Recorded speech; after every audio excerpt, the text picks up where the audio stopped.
Yo voy a hablar del tema de la identidad, pero antes quiero aclarar una cosa. Mis ideas sobre la literatura marroquí en lengua española, de la cual formo parte como poeta, han ido evolucionando con el tiempo. He ido cambiando de perspectivas, de modos de vista, y lo que voy a plantear no es definitivo. Hay una evolución y puede que, no es que reniegue el día de mañana de todo cuanto he dicho, pero puede que me replantee cosas, es decir, que no es definitivo lo que me planteo. Bien. Quiero hacer hincapié en el concepto de la identidad como motor último del fenómeno de la literatura marroquí en lengua española, pero antes de entrar en materia, creo que es necesario recordar que los marroquíes nos hemos aferrado siempre a nuestra civilización y a nuestros propios valores culturales, sin renunciar por ello a nuestro talante abierto a otras culturas y a otras lenguas. El aprendizaje y la adopción de las lenguas extranjeras, tanto como medio de expresión como herramienta de escritura, nunca han supuesto para nosotros enajenación alguna, ni es en absoluto la marca de ningún tipo de neocolonialismo cultural. Más bien han sido y son la prueba de nuestra tolerancia, nuestra interculturalidad y nuestra riqueza identitaria. Por lo tanto, creo que cualquiera que quiera acercarse a nuestra literatura y a nuestra cultura en general ha de tomar en consideración nuestra especificidad cultural como pueblo que tiende puentes de entendimiento y obra por derrumbar alambradas. En su brillante ensayo, libro Los libros y la libertad, el escritor andaluz sevillano Emilio Lledó reflexiona con inigualable lucidez acerca de las lenguas, del lenguaje en general y su papel en la conformación del sentimiento de identidad y pertenencia en el ser humano. Dice Lledó a este respecto: porque nacer en una lengua es un azar del que apenas somos responsables. Nadie puede enorgullecerse de un lenguaje que sin duda nos nutre, pero la habitación, la casa que en él nos acoge, es un simple y azaroso alquiler. Heidegger, sigue diciendo él, Heidegger había dicho que el lenguaje es la casa del ser, pero la casa necesita ser habitada, ser vivida, y la vida consiste en la transformación de una morada en vivienda, de esa lengua materna en lengua matriz. El concepto de lengua matriz en Lledó consiste en decir que la lengua de los humanos es única en el sentido que somos la única especie que dispone de la facultad del lenguaje frente a las demás especies. Lo demás han sido transformaciones sintáctico-semánticas y demás, pero la lengua matriz es una lengua personal hecha por nosotros, por nuestra mismidad, iluminada por nuestra experiencia y nuestra singular recepción e interpretación. Acaba aquí la cita. En estrecha relación con los sentimientos de pertenencia y con este pensar la lengua en lo que tiene de primigenio, es decir, la facultad del habla que diferencia al hombre de las demás especies y que posibilitó la aparición de la cultura, añade el filósofo sevillano, Lledó. La patria es algo que cada individuo construye desde la decencia y claridad de su propio ser. Por eso he dicho alguna vez, continúa él diciendo, por eso he dicho alguna vez que no deberíamos enorgullecernos por ser de algún sitio, por tener una determinada lengua materna. Se puede ser perfectamente imbécil en castellano, en inglés, en vasco, en catalán y en francés, y por supuesto, y eso lo añado yo, en árabe. La lengua materna, en la que por casualidad hemos nacido, tiene que hacerse lengua matriz, convertirse en lengua propia, hecha de libertad, de racionalidad y de sensibilidad. Creemos que la idea matriz que subyace en estas espléndidas palabras de Lledó remite a la dicotomía mismidad-otredad. En última instancia, a la cuestión de la identidad, no como algo fijo e imperturbable, sino como el ejercicio de una libertad en construcción. Justamente la cuestión de la identidad y la libertad están, creemos, en el centro de la dinámica interna que mueve a los escritores marroquíes que nos expresamos en español. Tengo que matizar que las razones y motivaciones objetivas y subjetivas que subyacen en la elección y la adopción de la lengua española como modo de expresión por parte de algunos escritores marroquíes pueden variar de un sujeto a otro en función de la pertenencia geográfica, el nivel sociocultural, la formación académica, las competencias lingüísticas, la ocupación profesional y la trayectoria vital de cada cual. No obstante, podemos arriesgarnos a afirmar, con una ínfima probabilidad de ser contradichos a mi modo de ver, que desde una perspectiva afectivo-emocional a todos nos une una cosa y es el amor a la lengua española. Ese es dice el dicho persa, ama antes de aprender. Nos une el amor, y insisto siempre en esta noción, que la siento como tal, porque se han dicho muchas cosas sobre las motivaciones de los marroquíes a la hora de escribir en español. Se han dicho cosas, todo es legítimo, o casi todo es legítimo, las opiniones casi todas son respetables, y se han dicho cosas, pero se han dicho cosas en Internet, en Facebook, no en un artículo razonado y argumentado que se podría debatir en todo caso en su momento. Se ha llegado a decir que la escritura marroquí en lengua española es una pose, es un postureo, ¿de acuerdo? Pero no se ha dicho más porque es Internet. Si estuviera en un artículo, pues sería otra cosa. Sigo. Por consiguiente, este difícil y complicado ejercicio mental y afectivo, ejercicio creativo en definitiva, es un acto de amor y un intento consciente y sincero por derrumbar muros de desencuentro y tender puentes de entendimiento y convivencia. Escribir, cuando uno siente en su interior el prurito de hacerlo, es un acto volitivo, y elegir una u otra lengua no puede ser arbitrario ni anodino. Sin querer hacer extensivo a todos los escritores marroquíes que escriben en español el porqué de mi predilección por la lengua de Cervantes, diremos que el hecho de haber tenido la interesante oportunidad de salir física y vivencialmente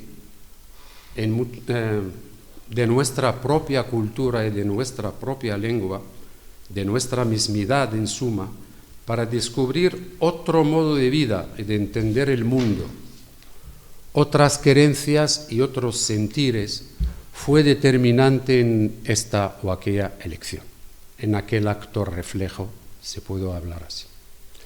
Este haber vivido en lugares que nos han marcado profundamente, esa heteropía que consiste en crearnos y apropiarnos, aunque muchas veces imaginaria y utópicamente, de espacios de perfección e ilusión, y poetizarlos, el transitar por dos culturas diferentes está en la raíz de la experiencia creadora de más de uno de los escritores marroquíes de expresión española, entre los cuales nos incluimos.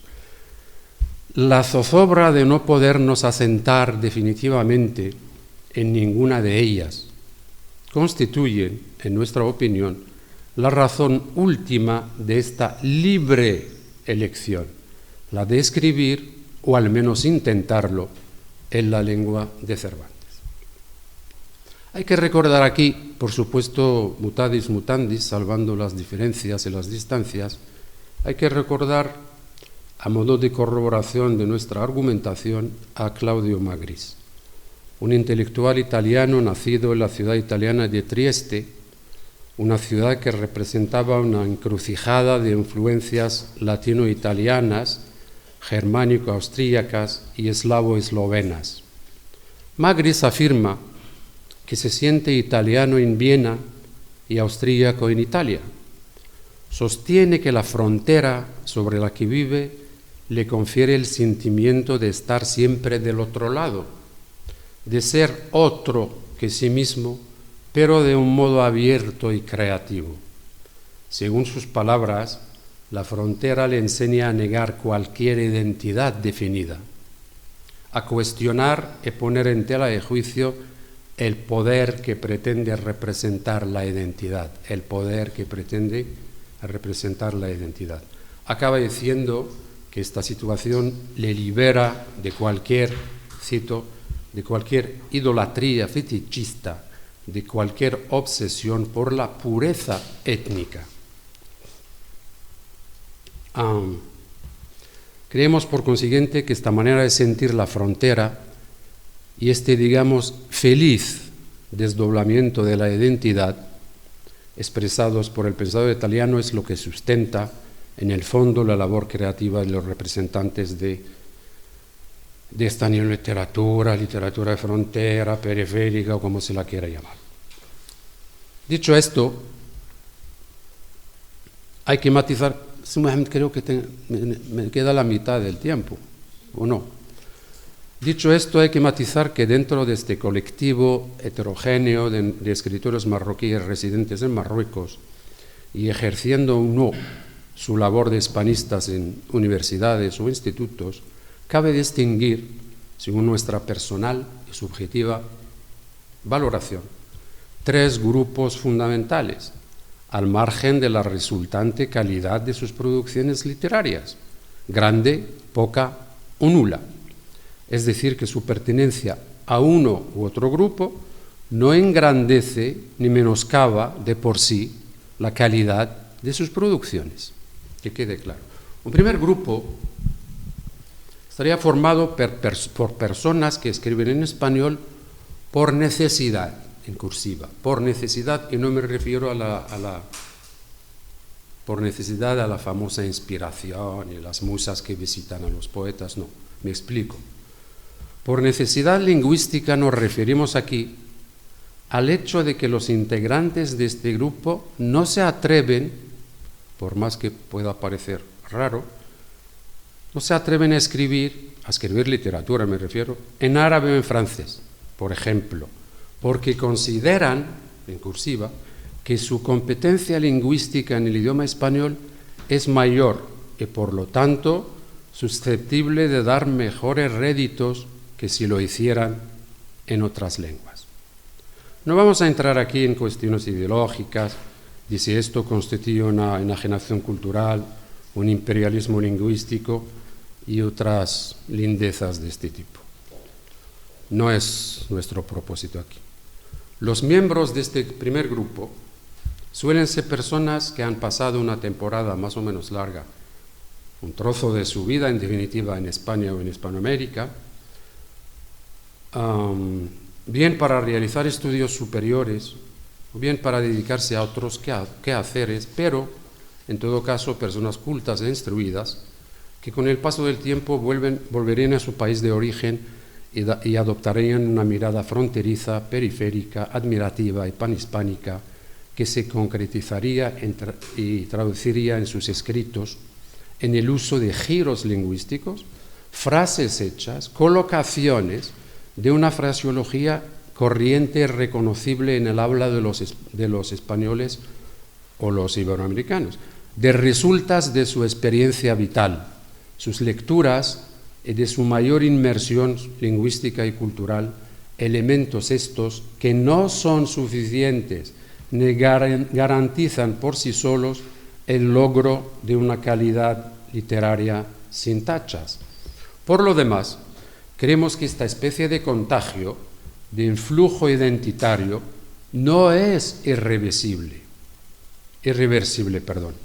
pues se conocen casos de escritores dentro de esta primera categoría que han intentado y conseguido una especie de retroalimentación en su lengua materna o en las lenguas aprendidas y asimiladas con anterior al idioma español, sin por ello renegar o olvidarse de este, lo cual sería de lamentar porque su hibridismo cultural, no exento de lucha interna y de replanteamientos culturales e identitarios continuos, puede desempeñar, y desempeña de hecho, un papel de avanzadía, no son los únicos, un papel de avanzadía para el mantenimiento y la consolidación de los lazos afectivos y culturales con el mundo panhispánico.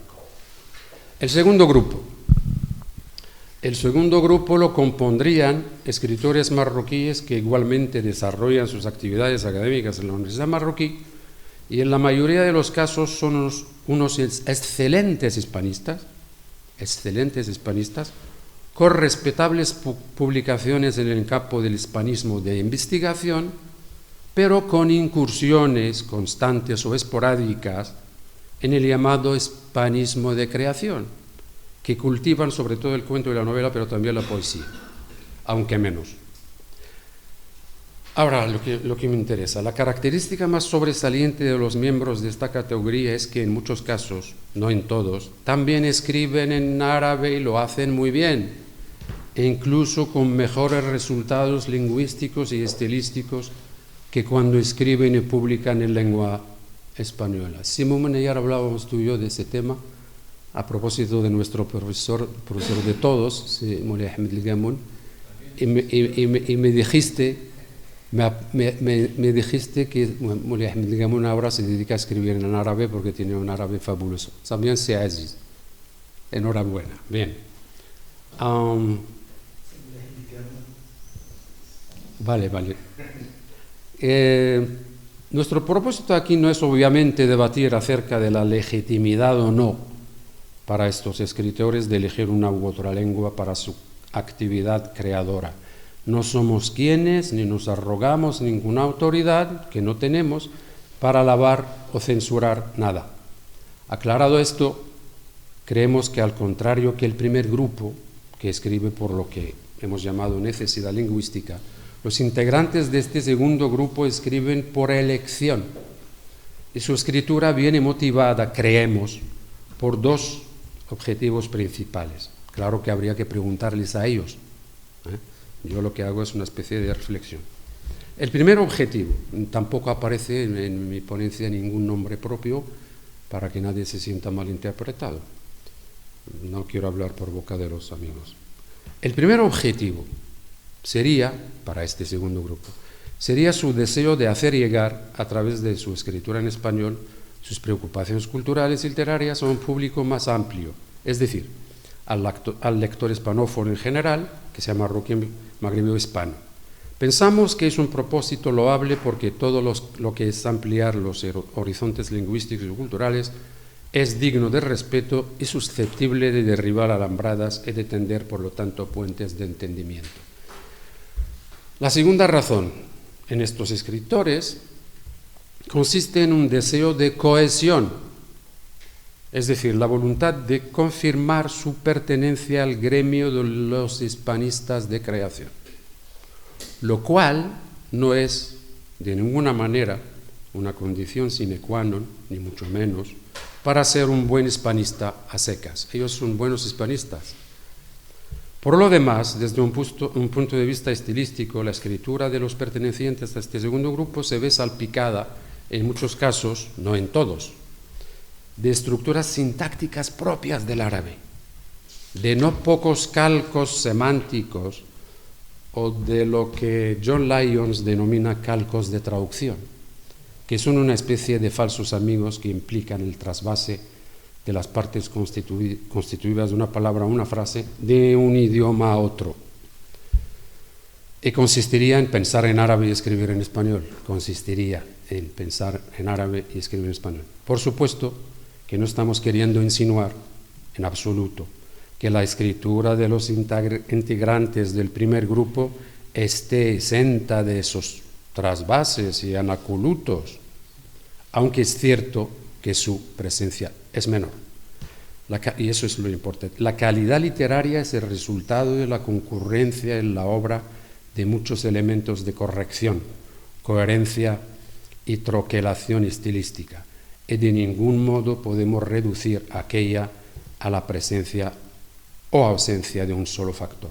En realidad, lo que late en el fondo de nuestra propuesta de reflexión es la percepción que el lector se configura tras la lectura de las obras de los miembros de ambos grupos, y la definición del tipo de lector al que nos refiramos con la resultante valoración que se hace acerca de lo correcto, de lo incorrecto, lo adecuado, lo inadecuado, en consonancia con sus competencias lingüísticas, monolingües, bilingües o plurilingües, y sus expectativas literarias y estéticas. En suma, creemos que el meollo de la cuestión consiste en abrir el debate acerca de la existencia o no de un canon literario al que debieran ajustarse los escritores marroquíes en lengua española.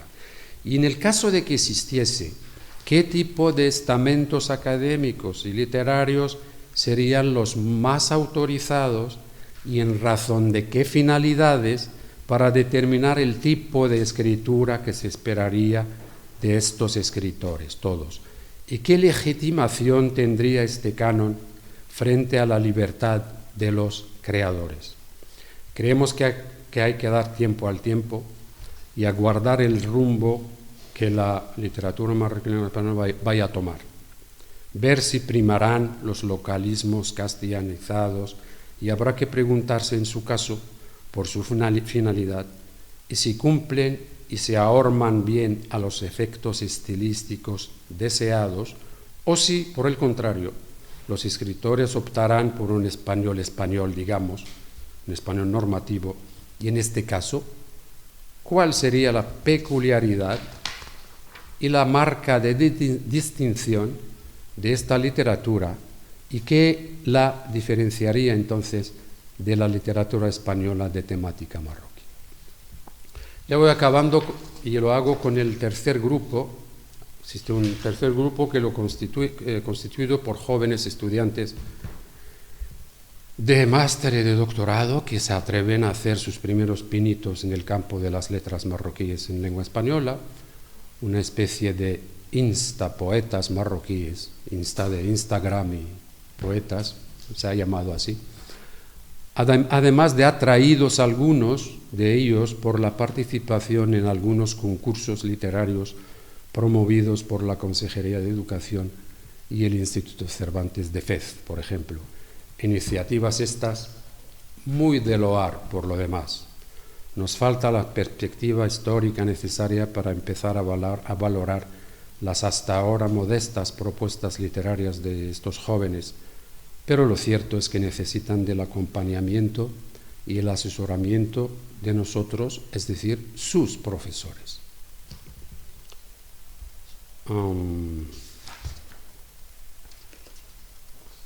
No sé si recortar o continuar, Mohamed. Bueno, me falta poquito. Llegados a este punto de la reflexión y al margen de taxonomías, por supuesto subjetivas, pensamos que la literatura marroquí en lengua española dejará de ser flor de un día y se convertirá en una cosa seria, consolidada y con visos de continuidad, es decir, que se normalizará y adquirirá carta de naturaleza propia cuando, paradójicamente, cuando se dejen de hacer reflexiones de este tipo, como la que estoy haciendo. Es decir, cuando se deje de hablar de ella como residuo colonial, como una manifestación literaria no colonial, cuando en definitiva se deje de hacer sociología de la literatura y se empiecen a acometer por fin aspectos inmanentes propios de los estudios literarios y estilísticos, como pueden ser, por ejemplo, las técnicas narrativas, dialogismo, intertextualidad, etcétera, etcétera, las novelas, o los recursos y artificios poéticos como las estructuras metafóricas, las correlaciones bimembres y plurimembres, las estructuras sintáxicas, etcétera, en la poesía marroquí en español. Nada de todo ello será posible sin que antes esta literatura haya alcanzado la suficiente madurez y la necesaria calidad como para merecer este tipo de aproximaciones analíticas. Entre todos, tenemos que animarla y apoyarla para que su flor no se marchite. Gracias.